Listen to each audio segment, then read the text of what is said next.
Hello friends, जय माता दी। कैसे हैं आप सब दोस्तों? हर साल की भांति इस साल भी हम साल की अंतिम एकादशी कब मनाएंगे ये जानेंगे और मोक्षदा एकादशी कब है ये जानेंगे।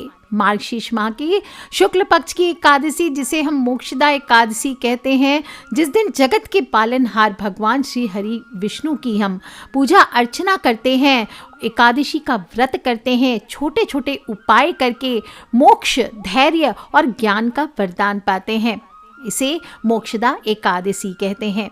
और इस व्रत के पुण्य प्रताप से साधक को जीवन में सभी प्रकार के सुख प्राप्त होते हैं। कहते हैं इस दिन जो भी मंत्र आप जाप करते हैं वो चिंतामणि का काम करता है और कल्प वृक्ष की तरह प्रभावशाली होता है, अपने भक्त की मनोकामनाओं को पूर्ण करता है।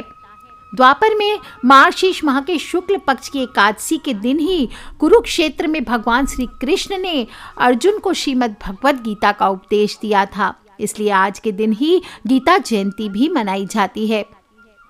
इस दिन श्री कृष्ण भगवान, भगवद गीता, वेद व्यास जी, इनका विधि पूर्वक पूजन किया जाता है, व्रत किया जाता है। विष्णु भगवान के निमित्त व्रत और उपाय किए जाते हैं। इससे दुर्लभ मोक्ष की प्राप्ति होती है, मनुष्य धैर्यशील बनता है, उसकी अज्ञानता का नाश होता है।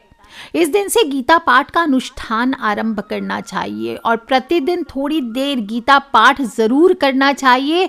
इससे कहते हैं सूर्य के प्रकाश, गीता रूपी सूर्य हुआ, गीता जी को सूर्य कहा गया है, उसके प्रकाश से आपकी अज्ञान रूपी अंधकार नष्ट हो जाता है। महाराज युधिष्ठिर श्री कृष्ण भगवान से कहते हैं, हे भगवान, आप तीनों लोगों के स्वामी, सबको सुख देने वाले, जगत के पति हैं, पालनहार हैं। मैं आपको नमस्कार करता हूँ। हे देव, आप सबके हितैषी हैं, अतः मेरे संशय को दूर कर मुझे बतलाइए कि मार्गशीर्ष एकादशी का नाम क्या है, इस दिन कौन से देवता का हम पूजन करें, उसकी विधि क्या है। भक्तवत्सल भगवान श्री हरि कृष्ण कहते हैं, हे धर्मराज, तुमने बड़ा उत्तम प्रश्न किया है। इसके सुनने से तुम्हारा यश संसार में फैलेगा और मार्गशीर्ष शुक्ल एकादशी अनेक पापों को नष्ट करने वाली है। इसका नाम मोक्षदा है। इस दिन दामोदर भगवान की धूप, दीप, नैवेद्य आदि से भक्ति पूर्वक पूजन करना चाहिए। इस दिन तुलसी की मंजरी से श्री दामोदर का पूजन करना चाहिए। कहते हैं कि गोकुल नाम के नगर में बैखानस नामक राजा राज्य करता था। उसके राज्य में चारों वेदों के ज्ञाता ब्राह्मण रहा करते थे। वह राजा अपनी प्रजा का पुत्रवत पालन करता और एक बार रात्रि में राजा ने एक सपना देखा कि उसके पिता नरक में पड़े हुए हैं। उसे बड़ा आश्चर्य हुआ। सुबह उसने विद्वान ब्राह्मणों को बुलाया और अपना स्वप्न सुनाया। उसने कहा, मैंने अपने पिता को नरक में कष्ट उठाते देखा है और उन्होंने मुझसे कहा है कि हे पुत्र, मैं नरक में पड़ा हुआ हूँ, यहाँ से तुम मुझे मुक्त कराओ। जब से मैंने ये वचन सुने हैं तब से मैं बहुत बेचैन हो गया हूँ। चित्त में बड़ी अशांति हो रही है। मुझे इस राज्य, धन, पुत्र, स्त्री, हाथी, घोड़े आदि में कुछ भी सुख प्रतीत नहीं होता। क्या करूँ? राजा ने कहा, हे ब्राह्मण देवताओं, इस दुख के कारण मेरा सारा शरीर जल रहा है। अब आप कृपा करके मुझे कोई तप, दान, व्रत आदि ऐसा उपाय बतलाइए जिससे मेरे पिता को मुक्ति मिल जाए। उस पुत्र का जीवन व्यर्थ है जो अपने माता पिता का उद्धार न कर सके। एक उत्तम पुत्र जो अपने माता पिता तथा पूर्वजों का उद्धार करता है वह 1000 मूर्ख पुत्रों से अच्छा है। जैसे एक चंद्रमा सारे जगत में प्रकाश कर देता है परंतु हजारों तारे नहीं कर सकते। तब ब्राह्मणों ने कहा, हे राजन, यहाँ पास ही भूत, भविष्य, वर्तमान के ज्ञाता पर्वत ऋषि का आश्रम है। आपकी समस्या वो जरूर हल करेंगे। ऐसा सुनकर राजा मुनि के आश्रम पर गए और उस आश्रम में अनेक शांत चित्त योगी और मुनि तपस्या कर रहे थे। उसी जगह पर्वत मुनि बैठे थे। राजा ने मुनि को साष्टांग दंडवत प्रणाम किया और मुनि ने राजा से सांगोपांग कुशल पूछी। राजा ने कहा कि महाराज, आपकी कृपा से मेरे राज्य में सब कुशल है, लेकिन अकस्मात मेरे चित्त में अत्यंत ही अशांति हो रही है। ऐसा सुनकर पर्वत मुनि ने आंखें बंद की और भूत विचारने लगे। फिर बोले, हे राजन, मैंने योग के बल से तुम्हारे पिता के कुकर्मों को जान लिया है। उन्होंने पूर्व जन्म में कामातुर होकर एक पत्नी को रति दी, किंतु सौत के कहने पर दूसरी पत्नी को ऋतु दान मांगने पर भी नहीं दिया और इसी पाप कर्म के कारण तुम्हारे पिता नरक में पड़े हैं। तब राजा ने कहा, इसका कोई उपाय बतलाइए। तब मुनि बोले, हे राजन, आप मार्गशीर्ष एकादशी का उपवास करें, उस उपवास के पुण्य को अपने पिता को संकल्प करके दे दीजिए और इसके प्रभाव से आपके पिताजी को अवश्य ही नरक से मुक्ति मिलेगी। मुनि के ऐसे वचन सुनकर राजा महल में आया और मुनि के कहने अनुसार कुटुंब सहित मोक्षदा एकादशी का व्रत किया। इसके उपवास का पुण्य उसने अपने पिता को अर्पण कर दिया और इसके प्रभाव से उसके पिता को मुक्ति मिल गई और स्वर्ग में जाते हुए वे पुत्र से कहते हैं, हे पुत्र, तेरा कल्याण हो। यह कहकर स्वर्ग को चले गए। इस प्रकार मार्गशीर्ष माह के शुक्ल पक्ष की मोक्षदा एकादशी का जो भी मानव या जो भी भगत व्रत करते हैं उनके समस्त पाप नष्ट होते हैं और इस व्रत से बढ़कर मोक्ष देने वाला और कोई व्रत है ही नहीं। इस कथा को पढ़ने या सुनने मात्र से वाजपेयी यज्ञ के बराबर फलों की प्राप्ति होती है। यह व्रत मोक्ष देने वाला तथा चिंतामणि के समान सब कामनाओं को पूर्ण करने वाला है। तो बोलिए श्री हरि विष्णु भगवान की जय, श्री कृष्णचंद्र भगवान की जय। दोस्तों, मोक्षदा एकादशी का आरंभ 11 दिसंबर को 3:42 पर होगा और मोक्षदा एकादशी का समापन 12 दिसंबर को 1:09 पर हो जाएगा, मध्य रात्रि को। तो सभी लोग व्रत उदय तिथि के आधार पर 11 दिसंबर बुधवार के दिन ही करेंगे और व्रत का पारण 12 दिसंबर को होगा। सुबह 7:05 से लेकर 9:09 के बीच सुबह सुबह आप कर सकते हैं। तो 11 दिसंबर को मोक्षदा एकादशी के दिन जो लोग भी पूजा करना चाहते हैं वो ब्रह्म मुहूर्त में कर सकते हैं, सुबह 5:15 से 6:09 तक, और या फिर सुबह 7:04 से 11:48 के बीच। समय बड़ा ही शुभ है। लाभ और उन्नति मुहूर्त है सुबह 8:22 तक, सुबह 7:04 पे प्रारंभ होगा। अमृत मुहूर्त आ रहा है 8:22 से 9:39 तक। इस दिन वरियान योग भी बन रहा है जो कि शाम को 6:47 तक रहने वाला है। और वरियान योग में अगर आप पूजा करते हैं तो कहते हैं कि आपको मन चाहे परिणामों की प्राप्ति होती है। इसके बाद परिघ योग आ रहा है, फिर रेवती नक्षत्र भी है प्रातः काल से लेकर सुबह 11:48 तक, यानी कि एक से एक नक्षत्र और योग में ये एकादशी आई है। इसके बाद अश्विनी नक्षत्र आ रहा है। तो जो लोग मोक्षदा एकादशी का व्रत रखेंगे उनको 12 दिसंबर को पारण करना है। 2 घंटे से ज़्यादा का समय मिल रहा है आपको, सुबह 7:05 से लेकर 9:09 तक। और इस दिन द्वादशी तिथि का समापन रात को 10:26 पर होगा। इस दिन आपको बता दूं, एक दुर्लभ भद्रावास लक्ष्मी माँ का योग होता है। बहुत ही इस दिन लक्ष्मी नारायण की पूजा करना, इस दिन अगर आपके पास हत्ता जोड़ी है तो उसकी पूजा करना। दोस्तों, हत्ता जोड़ी हमेशा रखा करिए अपने पास। लोग पूछते हैं कि लक्ष्मी कारक चीज़ क्या?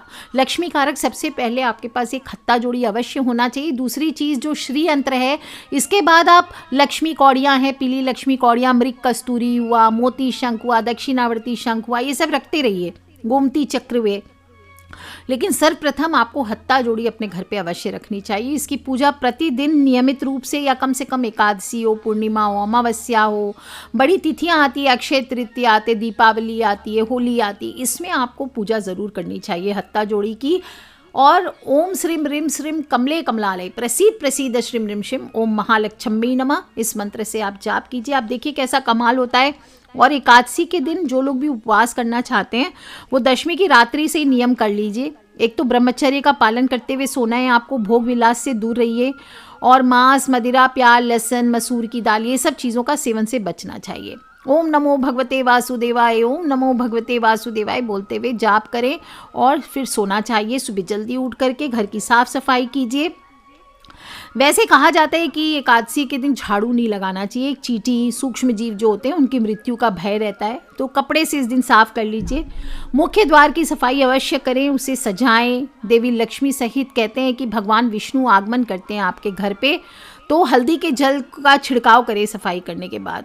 और हो सके तो आप एक दिन पहले ही तुलसी की मंजरी जो होती है उसको भिगो के रख दीजिए रात में ही, और अगले दिन सुबह पहले सफाई करने के बाद तुलसी की मंजरी का जो जल है वो आपको छिड़कना चाहिए, या फिर आप सिर्फ हल्दी के जल का छिड़काव करें। रंगोली सजाएं, तोरण लगाएं। और एकादशी के दिन सुबह सुबह लकड़ी का दातुन ना करें, ये बात का ध्यान रखें। नींबू, जामुन, आम के पत्ते लेकर इस दिन चबाना चाहिए। उंगली से कंठ साफ कीजिए। इस दिन वृक्ष से पत्ते नहीं तोड़े जाते हैं, चाहे वो तुलसी हो चाहे कोई भी पत्ता हो। इसलिए अगर आप पत्ते भी चबा रहे हैं तो आप जो वृक्ष से गिरा हुआ पत्ता है उसको उठाकर सेवन करना चाहिए। और अगर ये पॉसिबल नहीं है तो पानी से 12 बार कुल्ला कर लीजिए। स्नान करें, तीर्थों में स्नान का महात्म्य है, सर्वश्रेष्ठ है। तीर्थों में स्नान करें, नहीं कर सकते तो घर में ही स्नान करें। और नहाने के पानी में कपूर और चमेली के तेल की कुछ बूंदें डालकर स्नान करें। इससे ग्रह शांत होते हैं और इसके प्रभाव से कार्य में आ रही रुकावटें दूर होती है, घर में धन का आगमन होता है। इस दिन तुलसी की मंजरी को स्नान के पानी में भी डालकर, जैसे मैंने बताया वैसे भिगो के रात में रख दीजिए, क्रश करके सुबह उससे स्नान कर लीजिए। इससे इस जल को आप चाहें तो अपने पूरे घर में भी छिड़काव कर सकते हैं। इससे वास्तु दोष दूर होता है और नहाएंगे तो आपके जीवन से ग्रह दोष से भी मुक्ति मिलती है। अब 1 लोटा जल ले लीजिए। स्नान करने के बाद शुद्ध वस्त्र पहनिए, सुंदर पीले वस्त्र पहने, हल्के हल्के वस्त्र पहने, लाल पीले काले नीले ये रंग के वस्त्र इस दिन धारण नहीं करने चाहिए। और सूरज भगवान का 1 लोटा जल ले लीजिए, उसमें तुलसी की मंजरी डाल दीजिए। ओम सूर्याय नमः, ओम आदित्याय नमः, ओम भास्कराय नमः या ओम भूर्भुवः स्वः तत्सवितुर्वरेण्यं भर्गो देवस्य धीमहि धियो यो न प्रचोदयात्, इस प्रकार से गायत्री का उच्चारण करते हुए जल अर्पित कीजिए। उसी लोटे में फिर से जल भर लीजिए और फिर दक्षिण मुखी हो जाइए। यानी आप सूरज को जो जल देते हैं पूर्व दिशा में, तो दक्षिण हाथ में राइट हैंड साइड टर्न कर जाएंगे तो वो दक्षिण दिशा आ जाती है। वहाँ पर आप फिर से पितृ के निमित्त 1 लोटा जल उसी लोटे में भर लीजिए। तुलसी मंजरी ये तो डाल दीजिए, बोलिए ओम सर्वेभ्यो पितृभ्यो नमो नमः, ओम सर्वेभ्यो पितृभ्यो नमो नमः, ऐसा बोलते हुए जल अर्पित कर दीजिए। घर के मंदिर में आए, घर का मंदिर साफ करें, हाथ में पुष्प अक्षत जो भी आपकी इच्छा हो लेकर के प्रण करें कि आज मैं चोर पाखंडी दुराचारी मनुष्यों से बात नहीं करूंगा, ना ही किसी का दिल दुखाऊंगा, रात्रि को जागरण कर कीर्तन करूंगा। इसके पश्चात ओम नमो भगवते वासुदेवाय, ओम नमो भगवते वासुदेवाय इस 12 अक्षर मंत्र का जाप करूंगा। राम हो, कृष्ण हो, नारायण हो आदि भगवान विष्णु के सहस्त्र नाम को कंठ का भूषण बनाऊंगा। इस प्रकार से संकल्प करें। इसके बाद गीता जी का पाठ कर सकते हैं, चाहे पुरोहित जी से गीता जी का श्रवण करें क्योंकि गीता जयंती है इस दिन, और भगवान विष्णु का स्मरण कर प्रार्थना करें कि हे त्रिलोकी नाथ, मेरी लाज आपके हाथ, मुझे इस प्रण को पूरा करने की शक्ति प्रदान करें। और कम से कम 5 श्लोक गीता जी के अवश्य पाठ करें। इस दिन यदि किसी निंदक से बात भी हो जाए गलती से भी, तो आपको भगवान सूर्य नारायण के दर्शन कर धूप दीप से श्री हरि की पूजा करके क्षमा मांग लेनी चाहिए। इस दिन भगवान विष्णु हो, उनके कृष्ण अवतार हो, दामोदर स्वरूप हो, इसकी पूजा की जाती है। तो एक चौकी पर पीला कपड़ा बिछा लीजिए, चाहे तो श्री कृष्ण के बाल स्वरूप लड्डू गोपाल का पूजन कर सकते हैं आप। अभिषेक कीजिए सुगंधित फूलों से, जल से, पंचामृत से, दूध, दही, घी, चीनी, शहद मिलाकर पंचामृत बनाया जाता है। आप चाहें तो दक्षिणावर्ती शंख से अभिषेक कीजिए, और या फिर ऐसे ही शुद्ध आप लोटे में जल लेकर के उससे अभिषेक कीजिए।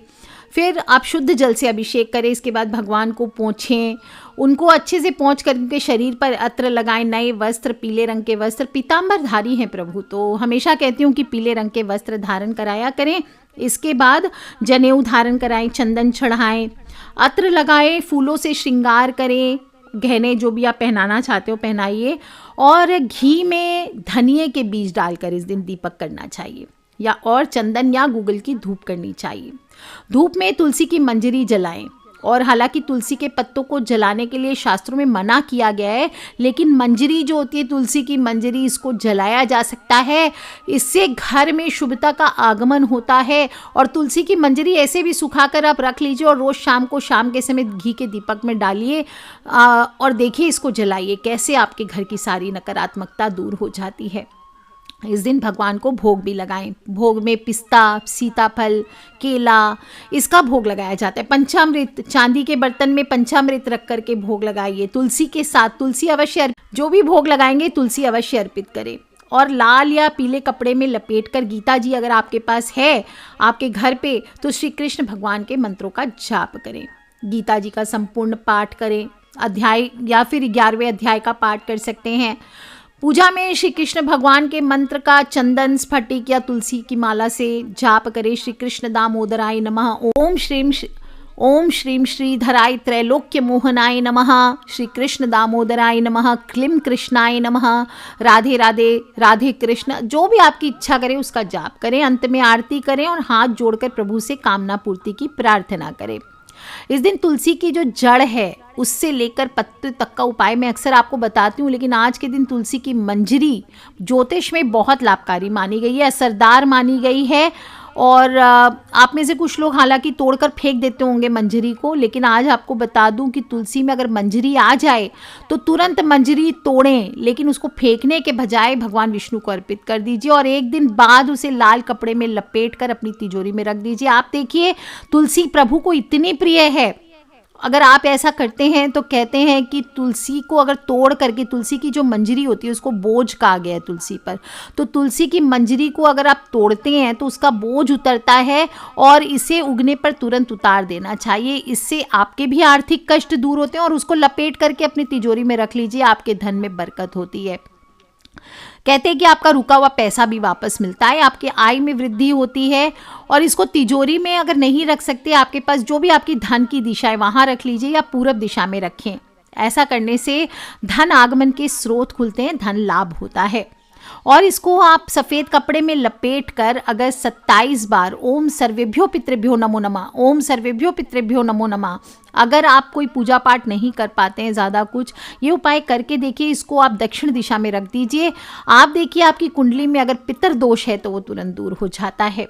दोस्तों आज के दिन आपको अगर लगता है घर पे कलह बहुत ज़्यादा है, तो आप जो श्री कृष्ण भगवान को फल चढ़ाएंगे केला आदि, वो आप गौ माता को खिला दीजिए। और इस दिन उपवास रख करके, दिन में तो सोना नहीं चाहिए, रात्रि में भी इस दिन शयन नहीं करना चाहिए। भगवान का संकीर्तन करते हुए आपको नाम जप करना चाहिए, भक्ति गीत गाए नृत्य करते हुए रात्रि में जागरण करते हुए समय को व्यतीत करें। इस दिन थोड़ा दान भी अवश्य करें। कहते हैं कि इस दिन दान का फल अनंत गुना होता है और कुछ बातों का आपको ध्यान रखना चाहिए। मोक्षदा एकादशी के दिन शाम को सूर्यास्त के बाद भोजन ना करें और भोजन शाम के बाद ग्रहण नहीं करना चाहिए। फल खा सकते हैं। अगर आपकी तबीयत ठीक नहीं रहती है तो मन को शांत और स्थिर रखें। इस दिन गुस्से या बदले की भावना मन में ना लाएं। भूल करके भी किसी की बुराई ना करें। और कहते हैं कि मोक्षदा एकादशी बड़े बड़े पातकों का नाश करती है, तो आपको जो छोटा सा उपाय बताया है वो अवश्य करें। इस दिन दाढ़ी, मूछ, बाल ये नहीं कटवाने चाहिए। स्त्रियां हेयर वॉश ना करें, नाखून भी नहीं काटने चाहिए। ब्रह्मचर्य का पालन करते हुए आपको किसी भी पराई स्त्री हुआ, पराई पुरुष हुए, पराई स्त्री आदि पर नजर नहीं डालना चाहिए। इससे बहुत बड़ा दोष लगता है। तो दोस्तों कर लीजिए छोटे छोटे उपाय। और मंजरी जिसे आप हमेशा शायद तोड़कर फेंक देते हैं, इस बार ये छोटा सा उपाय बताया है। आप देखेंगे कैसे माता लक्ष्मी आपके घर पे स्थायी रूप से निवास करेंगी, आपके धन लाभ के योग बनेंगे। और आप चाहें तो तुलसी की मंजरी को पीने के पानी में भी इस दिन रख सकते हैं और फिर बाद में आप इसे पिला दीजिए। जिसको भी घर में नज़र दोष आदि लगी है वो भी दूर हो जाने वाली है। दोस्तों साल की अंतिम एकादशी यानी कि सफला एकादशी 26 दिसंबर को आएगी और उसके पहले आ रही है साल की जो दूसरी अंतिम एकादशी है मोक्षदा एकादशी। इस दिन दुर्लभ लक्ष्मी भद्रावास योग बना है, तो तुलसी की मंजरी से आपको उपाय करना है। आपके पितृदोष जड़ से दूर होंगे। स्वयं भी करें, छोटा सा उपाय मैंने बताया है। और अपने फ्रेंड्स, फैमिली, मम्मी पापा, भाई बहन, बच्चे सभी लोगों से कुछ करें ना करें, कथा मैंने सुनाई है, वो कथा स्वयं भी श्रवण करें और अपने फ्रेंड्स, फैमिली, मम्मी पापा, भाई बहन, बच्चे सभी लोगों से शेयर करते रहा करें, क्योंकि हमें नहीं पता कौन सा उपाय कब किसकी लाइफ बदल दे। So love you all friends, take care. जय माता दी, बम बम भोलेनाथ की जयकारा, शेरावाली दा बोल साचे दरबार की जय। बोलिए श्री हरि विष्णु भगवान की जय, लक्ष्मी मैया की जय।